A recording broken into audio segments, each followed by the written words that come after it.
First destination കഴിഞ്ഞ് നമ്മൾ രണ്ടാമത്തെ സ്ഥലത്തോട്ട് പോകുന്നത്. രണ്ടാമത്തെ സ്ഥലം നാവിഗേറ്ററിനോട് ചോദിക്കാം, രണ്ടാമത്തെ സ്ഥലം എവിടെയാ? അങ്ങനെ നാവിഗേറ്റർ നോക്കി കണ്ടുപിടിച്ച് നമുക്ക് മക്ലാരൻ ഫോൾസ് ആണ് നിയറസ്റ്റ് പറഞ്ഞത്. ഓമനാവ ഉണ്ടാകുന്ന ഞങ്ങൾ പോയതാ. മക്ലാരൻ ഇപ്പോഴും അൺഎക്സ്പ്ലോർഡ് ഏരിയാസ് ഉള്ളതുകൊണ്ട് അത് ഫൈനലൈസ് ചെയ്തു. ബെൻസ് കാറിൽ ഞങ്ങളിങ്ങനെ കാറ്റുകൊണ്ട് പോവാ. ഇതിനു മുന്നേ ഞങ്ങൾ തോമസ് മോട്ടോഴ്സിന്റെ വണ്ടി വിളിച്ചിട്ടുണ്ട് കേട്ടോ. അത് ഞങ്ങൾ റൊട്ടറുവ പോകാനായിരുന്നു. എന്തായാലും ഞങ്ങൾ നല്ല കംഫർട്ടബിൾ ആയിട്ട് ട്രാവൽ ചെയ്യാം. അങ്ങനെ എല്ലാവരും നല്ല സുഖമായിട്ട് ചാരിയിരുന്ന് ഉറങ്ങി കാഴ്ച കണ്ട് പാട്ട് പാടി ഇങ്ങനെ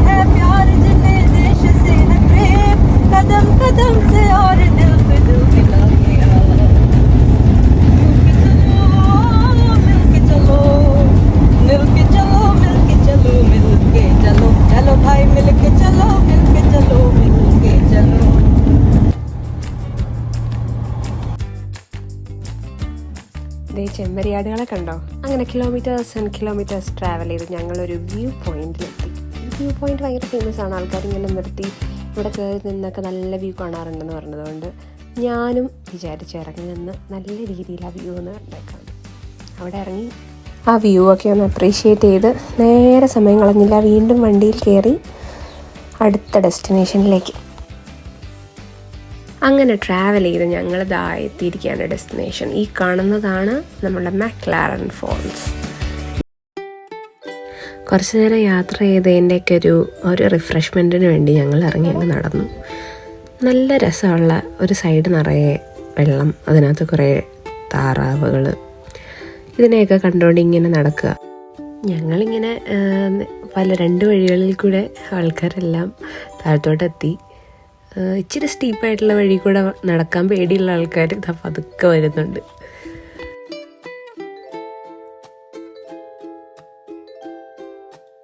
ഇവളിപ്പോഴെങ്ങാനും നടന്ന് താഴെ എത്തുമെന്ന് ഞാനിങ്ങനെ വണ്ടടിച്ച് നിൽക്കുമായിരുന്നു. അപ്പോഴാണ് സ്വന്തമായിട്ടൊരു ടെക്നിക്ക് കണ്ടുപിടിച്ച് 5 താഴോട്ട് ഊർന്നിറങ്ങി വന്നത്.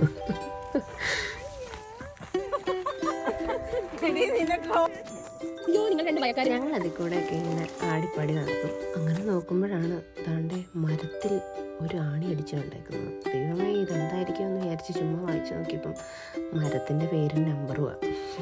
പറയാൻ ഒക്കത്തില്ലല്ലോ. നമ്മുടെ നാട്ടിൽ ഇങ്ങനെ ആണിയൊക്കെ അടിച്ച് കണ്ടു കഴിഞ്ഞാൽ യക്ഷിയാന്നൊക്കെ അല്ലേ പറയാറ്. പിന്നെ ഇങ്ങനെ ഡക്കിനെയും അതിനകത്തുള്ള മീനിനെയും ഒക്കെ കണ്ട് ഞങ്ങൾ പതുക്കെ ഇങ്ങനെ നടന്നു. അങ്ങനെ നടന്നു വന്നപ്പം ഒരു ഭയങ്കര സൈസുള്ള ഡക്ക്, നമ്മുടെ നാട്ടിൽ കാണുന്ന ഡക്ക് പോലെയൊന്നുമല്ല കേട്ടോ. ഈ മുറിച്ച മരത്തിൻ്റെ ബാക്കി ഇത്രയും ക്രിയേറ്റീവായിട്ട് ഒരു കസേരയായി മാറ്റിയത് നിങ്ങൾ എവിടെയെങ്കിലും കണ്ടിട്ടുണ്ടോ? അവരുടെ ഒരു തലയിലുള്ള ഒരു ഐഡിയാസേ.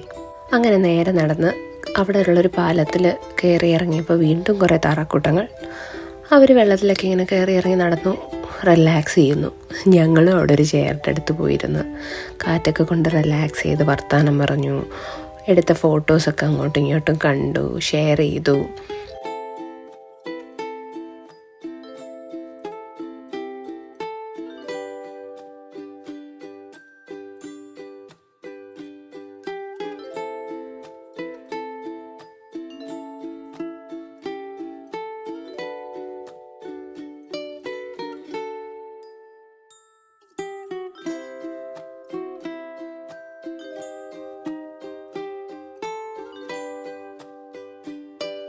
അങ്ങനെ ഒന്ന് മൈൻഡൊക്കെ ഒന്ന് ഫ്രീ ആയി കുറച്ച് നേരം ഇതൊക്കെ നോക്കി നിന്നിട്ട് ഞങ്ങൾ നേരെ തിരിച്ചു വിട്ടു ടു മക്ലാരൻ ഫോൾസ്. ഇത് ആനിമൽസ് പാർക്കായിരുന്നു.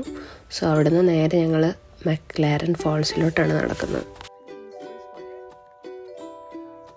ആ വഴിക്ക് നോക്കിയപ്പം ഒരു പുതിയൊരു ടൈപ്പ് താറാവാണോ എന്ന സാധനം ഒന്നും എനിക്കറിയത്തില്ല. ചുമന്ന തല, കറുത്ത മുടിയൊക്കെ ഉണ്ട്. എന്തായാലും സ്റ്റൈലായിട്ടുണ്ട്. അതിനെയൊക്കെ കണ്ടു. കൃത്യം ഞങ്ങൾ പോകാൻ നേരം കുറച്ച് ആൾക്കാർ സ്പീഡിൽ ബോട്ടൊക്കെ ഓടിച്ച് വരുന്നത് കണ്ടു. കുറച്ച് നേരത്തെ ഞങ്ങൾ കണ്ടില്ല. ഏതായാലും ഇനി സമയം ഇവിടെ കളയുന്നില്ല. ഞങ്ങൾക്ക് മക്ലാരൻ ഫോൾസിൽ പോകാനുള്ളതുകൊണ്ട് അവിടെ നിന്ന് വേഗം നടന്ന് പാലത്തിലൊക്കെ കയറി ഒറ്റ പോക്കായിരുന്നു. അങ്ങനെ പാർക്ക് വിട്ടു നേരെ ഫോൾസിലേക്ക്. ഈ കാണുന്നത് പോലെയല്ല കേട്ടോ, ഇതിങ്ങനെ നിരന്ന് കിടക്കുകയാണ്. എനിവേ ഞങ്ങൾ കാറിൽ നിന്ന് ഇറങ്ങി നേരെ നടക്കാൻ തുടങ്ങി പാറക്കെട്ടിലൂടെ. ഇതെല്ലാം ഈ ബേ ഓഫ് പ്ലെൻറ്റിയിലാണ്. ഇതിൻ്റെ പേര് പറയുന്ന പോലെ you have got plenty of opportunities to admire the nature. അതിലൊന്നാണ് ഈ മെക്ലാരൻ ഫോൾസ് എന്ന് പറയുന്നത്. നിങ്ങൾ ഹൈക്കിങ് ഇഷ്ടപ്പെടുന്നവരാണെങ്കിലും ക്യാമ്പിങ്ങിനൊക്കെ പോകുന്നവരാണെങ്കിലും പിക്നിക്കിങ്ങിന് പിന്നെ ഇച്ചിരി റിലാക്സേഷന് വേണ്ടിയിട്ട് അങ്ങനെ എന്താണേലും ഈ മെക്ലാരൻ ഫോൾസ് അതിനെല്ലാം പറ്റുന്നൊരു സ്ഥലമാണ്. ഞങ്ങളെല്ലാവരും ഓരോ വെള്ളം ഒഴുകുന്നതിൻ്റെ ആ സൗണ്ട് അടുത്ത് കേൾക്കാൻ പറ്റുന്ന ഓരോ ഏരിയയിലിരുന്ന് കുറച്ച് നേരം ആ നേച്ചറൊക്കെ കണ്ട് ഒന്ന് എൻജോയ് ചെയ്തിരുന്നു. കുറേ പേര് ഇവിടെ കുളിക്കാനും വെള്ളത്തിൽ ചാടാനും മാത്രമായിട്ട് വന്നിട്ടുണ്ട്. നമുക്ക് അതിനുള്ള പ്രത്യേക കഴിവുകളൊന്നുമില്ല, സ്വിമ്മിംഗ് ഒന്നും അറിയാത്തതുകൊണ്ട് അതിനുള്ള പ്രിപ്പറേഷൻസിലൊന്നും അല്ല അത്. പിന്നെ ആൾക്കാരൊക്കെ ഇങ്ങനെ ഈ അത്യാവശ്യം ചൂടുള്ള സമയത്ത് വെള്ളത്തിൽ ഇറങ്ങുന്നത് കണ്ടപ്പോൾ ഞങ്ങൾക്ക് അറ്റ്ലീസ്റ്റ് കാലെങ്കിലും വെള്ളത്തിനകത്ത് ഇട്ടിരിക്കാൻ തോന്നിയിട്ടുണ്ട്. ഞങ്ങളെല്ലാവരും കൂടെ ജ്യൂസൊക്കെ കഴിച്ച് കുറച്ച് നേരം കാലൊക്കെ വെള്ളത്തിലിട്ട് നല്ല റിലാക്സ് ചെയ്തിട്ട് നല്ല വെള്ളമായിരുന്നു. നല്ല ഒഴുക്കുള്ള വെള്ളമായതുകൊണ്ട് നമുക്ക് വലിയ മടിയൊന്നും ഇതിന് തോന്നിയില്ല. ഇച്ചിരി നേരമായാലും വെള്ളത്തിലിറങ്ങാൻ വേണ്ടി ഒന്ന് പ്രിപ്പയർ ചെയ്ത് വരേണ്ടതായിരുന്നു എന്ന് ഞങ്ങൾ ഓർത്തു. ബട്ട് ഉള്ളത് കൊണ്ട് ഓണം പോലെ എന്തായാലും ഞങ്ങൾ നന്നായിട്ട് എൻജോയ് ചെയ്തു. പിന്നെ കുറച്ച് നേരം കാലൊക്കെ ഉണക്കാൻ വേണ്ടി വെയിറ്റ് ചെയ്ത് നിൽക്കുമ്പോഴാണ് അവിടെ ഒരു കേവ് പോലെ എന്തോ ഒന്ന് തോന്നിയത്. എന്നാൽ പിന്നെ അതൊന്ന് പോയി നോക്കാമെന്ന് വിചാരിച്ച് ഞങ്ങൾ പതുക്കെ നടക്കാൻ തുടങ്ങി. നടന്ന് നമ്മൾ ഓരോ പ്രാവശ്യം നടന്ന് ഇച്ചിരി പോകുമ്പം നമുക്ക് തോന്നും അപ്പുറത്തൂടെ എന്നാ നോക്കാം. അങ്ങനെ തോന്നി നടക്കാൻ തുടങ്ങിയതാ. ഒരു കൊച്ചു വഴിയാ. ജോബിൻ ചേട്ടൻ മുന്നിലും ഞാൻ പുറകെ വെച്ച് പിടിച്ചതാ. ഏതായാലും പുറകെ വരുന്നവർക്ക് അത്രയും വലിയൊരു ആകാംക്ഷ വേണ്ടല്ലോ എന്ന് വിചാരിച്ച് ഞാൻ ആദ്യമേ അവർക്ക് ഇൻഫർമേഷൻ കൊടുത്തു അവിടെ കേവ് ഇല്ലാന്ന്. ബട്ട് അപ്പുറത്തോട്ട് ചെന്നപ്പം അവിടെ അതിലും നല്ല രസമാണ്. ഇഷ്ടംപോലെ എന്തൊക്കെയോ കാട് പോലെ. നമ്മുടെ നാട്ടിലാണെങ്കിൽ നമ്മൾ ഈ വഴി കൂടെയൊക്കെ ഇങ്ങനെ സിമ്പിളായിട്ട് നടക്കുമോ? ന്യൂസിലൻഡ് ആയതുകൊണ്ട് പാമ്പും പഴുതാരയും അങ്ങനെയുള്ള പേടിക്കാനൊന്നുമില്ല എന്നുള്ള വിശ്വാസത്തിൽ നമ്മളങ്ങ് നടക്കുക. ശരിക്കും പറഞ്ഞാൽ ഞാൻ ഇതുവരെ ഒരു കൊതുകിനെ പോലും കണ്ടില്ല. കേവാന്ന് വിചാരിച്ച് മെനക്കെട്ട് ഓടി വന്നതാണ് കേട്ടോ. കേവൊന്നുമല്ല, പക്ഷെ ഇവിടെ നല്ല പാട്ടൊക്കെ ഇട്ട് ആൾക്കാർ ചില്ല് ചെയ്യുക. സോ ഞാനും ഇച്ചിരിയൊക്കെ നടന്നുള്ളി സന്തോഷിച്ച്. ഇവിടെയുള്ള പായലിൻ്റെ തന്നെ ഭംഗി നിങ്ങൾ കണ്ടോ?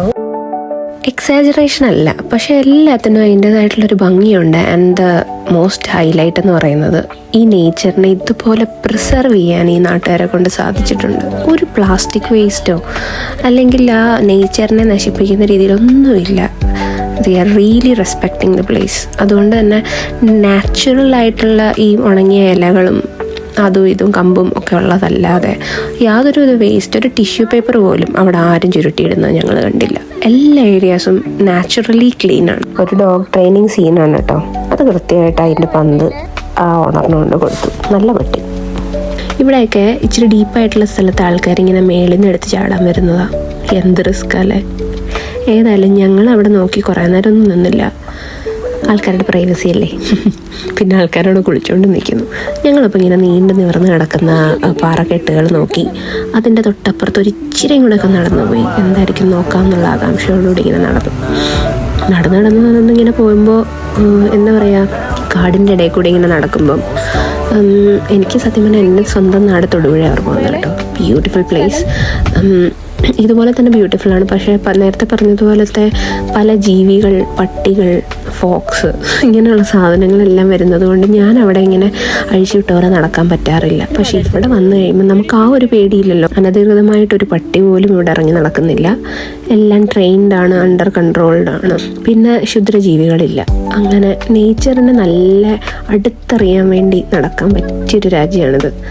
ഞാൻ നേരെ നടന്നു. കുഞ്ഞു കുഞ്ഞു ഭംഗിയുള്ള പച്ചപ്പ് നിറഞ്ഞ പായലൊക്കെ നിറഞ്ഞ നല്ല റോക്സ്. അതിൻ്റെ മേളിലൊക്കെ ഇച്ചിരി നേരം ഇരുന്നു. വെള്ളം പോകുന്ന സൗണ്ടൊക്കെ കേട്ട്, ചീവീടുകളുടെയൊക്കെ സൗണ്ടൊക്കെ കേട്ട്. പെയ്യാതിരിക്കാനും സാധ്യത ഉണ്ടാകാനും ഉണ്ടാകാതിരിക്കാനും ഒക്കെ ഉണ്ടായിക്കോട്ടെ. എന്തായാലും മഴ പെയ്യാതെ റോക്ക് തന്നെ ഒന്നുമില്ല.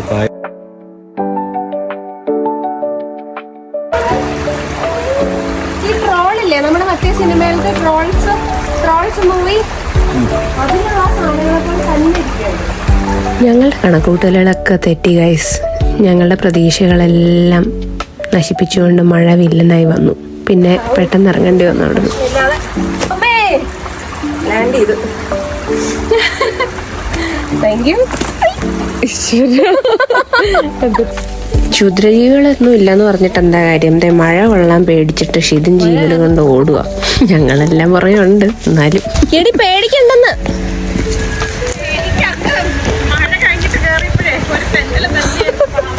മഴ പെയ്യാൻ തുടങ്ങി, പിന്നെ ജെറ്റ് സ്പീഡിലായി ഞങ്ങളുടെ പോക്ക്. വന്നപ്പോൾ പതുക്കെ ആങ്ങി തൂങ്ങിയൊക്കെ നടന്നെങ്കിലും തിരിച്ചു പോകാൻ നേരം സ്പീഡായിരുന്നു.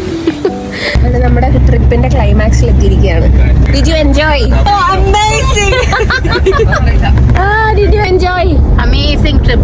Awesome. Yeah, awesome. Awesome. ഇതിനെ സൂപ്പർ. ഹബീബി, did you enjoy? You enjoyed a lot.